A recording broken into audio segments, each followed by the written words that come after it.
রমজান মাসে সারাদিন রোজা রাখার শক্তিটা আসে মূলত সেহরি থেকে। বিশেষ করে ডায়াবেটিস রোগীদের জন্য সেহরি বাদ দেওয়া তো দূরের কথা, সঠিক খাবার নির্বাচন করাটা আরও বেশি জরুরি। কারণ সেহরির খাবারের উপরেই নির্ভর করে আপনার সারাদিনের সুগার লেভেল কতটা স্টেবল থাকবে। আজকের ভিডিওতে আমি বলবো সেহরিতে ঠিক কি খাবেন, কোন খাবারগুলো এড়িয়ে চলবেন, আর সেহরিতে পানি পানের সঠিক নিয়ম কি। So let's begin.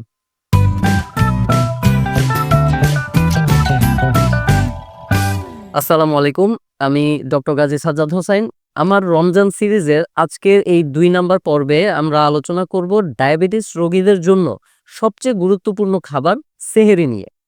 অনেকেই মনে করেন সেহরিতে পেট ভরে খেলেই রোজা রাখার জন্য সারাদিনের শক্তি পাওয়া যায়।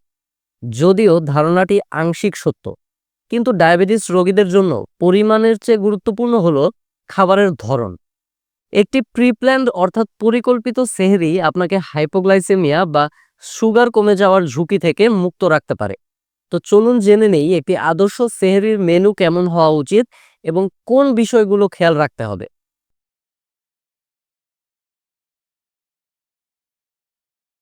সেহরির খাবার এমন হতে হবে যা ধীরে ধীরে হজম হয় এবং সারাদিন ধরে আপনার বডিতে এনার্জি প্রোভাইড করতে পারে। এই সময় সবচেয়ে ভালো হয় প্রোটিনযুক্ত খাবার খেলে, কারণ প্রোটিন ধীরে ধীরে শক্তি দেয় এবং সুগার লেভেলকে হঠাৎ বাড়তে দেয় না। ফর এক্সাম্পল, হালকা মশলায় রান্না করা মাছ, মুরগির মাংস বা ডিম এগুলো খুব ভালো অপশন।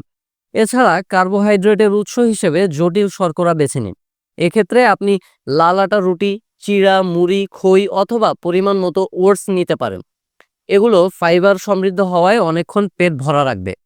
সাথে রাখুন বিভিন্ন ধরনের সবজি, কারণ সবজিতে থাকা ফাইবার আপনার হজম প্রক্রিয়াকে স্লো করে দিবে, ফলে সুগার ধীরে ধীরে রক্তে মিশে যাবে। আপনি চাইলে সেহরিতে অন্যান্য খাবারের পাশাপাশি ১ কাপ কুসুম গরম দুধও খেতে পারেন। দুধ থেকেও ভালো পরিমাণে প্রোটিন পাওয়া যায়। মনে রাখবেন, সেহরির খাবার হবে পুষ্টিকর কিন্তু ডাইজেশন ফ্রেন্ডলি।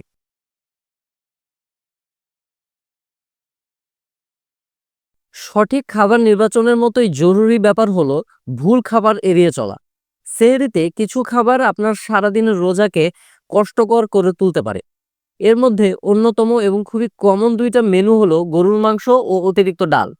সেহরিতে গরুর মাংস আর ডাল বেশি পরিমাণে না খাওয়াই ভালো, কারণ এই খাবারগুলো হজম হতে বেশি সময় নেয় এবং শরীরে পানির চাহিদা বাড়িয়ে দেয়। ফলে সারাদিন পিপাসা বেশি লাগতে পারে, যেটা রোজার সময় ডায়াবেটিস রোগীদের জন্য বেশ কষ্টকর হতে পারে। যাদের আগে থেকেই হজমের সমস্যা আছে, তারা সেহরিতে ভুনা করা খাবার, অতিরিক্ত তেল আর ভারী মশলাযুক্ত রান্না একেবারেই খাবেন না। যতটা সম্ভব এগুলো স্কিপ করার চেষ্টা করবেন, কারণ এগুলো হজমের সমস্যা করে এবং পরবর্তীতে পুরো রোজা রাখার সময়টা জুড়ে বুক জ্বালা বা অ্যাসিডিটি বাড়াতে পারে। এক্ষেত্রে যতটা সম্ভব লাইট এবং ডাইজেশন ফ্রেন্ডলি খাবার চুজ করাটাই সবচেয়ে নিরাপদ। আরেকটা ছোট কিন্তু গুরুত্বপূর্ণ কথা, যদি আপনি সেহরিতে দুধ খান তাহলে আলাদা করে ডাল খাওয়ার দরকার নেই, কারণ দুধ থেকেও ভালো পরিমাণে প্রোটিন পাওয়া যায়। মনে রাখবেন, যেদিন গরুর মাংস খাবেন সেদিন আর দুধ খাবেন না। অনেকেই সেহরিতে চা বা কফি পান করেন, কিন্তু এগুলো শরীরকে আরো বেশি ডিহাইড্রেটেড করে দেয়। তাই চেষ্টা করবেন সেহরিতে এগুলো এড়িয়ে চলা।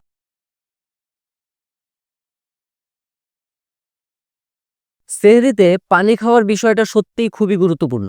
অনেকে ঘুম ঘুম চোখে তাড়াহুড়ো করে উঠে খাবার খেয়ে আবার শুয়ে পড়েন, ফলে পানি ঠিক মতো খাওয়া হয় না। কিন্তু এই পানিটুকুই আপনাকে সারাদিন ডিহাইড্রেশন থেকে বাঁচাবে।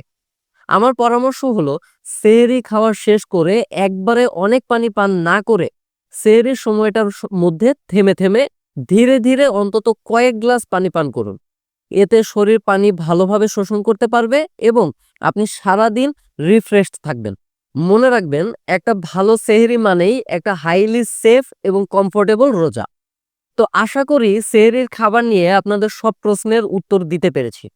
ডায়াবেটিস ম্যানেজমেন্টের মূল কথাই হলো ডিসিপ্লিন, আর রোজার মাসে এই ডিসিপ্লিন আরো বেশি প্রয়োজন। ভিডিওটা ভালো লাগলে লাইক ও শেয়ার করতে ভুলবেন না, কারণ ভিডিওটি যত বেশি শেয়ার করবেন তত বেশি আপনার পাশাপাশি অন্যরাও উপকৃত হতে পারবে। আমার রমজান সিরিজের অন্যান্য ভিডিওগুলো দেখতে এবং স্বাস্থ্য বিষয়ক নতুন নতুন তথ্য পেতে চ্যানেলটি সাবস্ক্রাইব করে রাখুন। সবাই সুস্থ থাকুন, নিরাপদে রোজা রাখুন। ধন্যবাদ। আল্লাহ হাফেজ।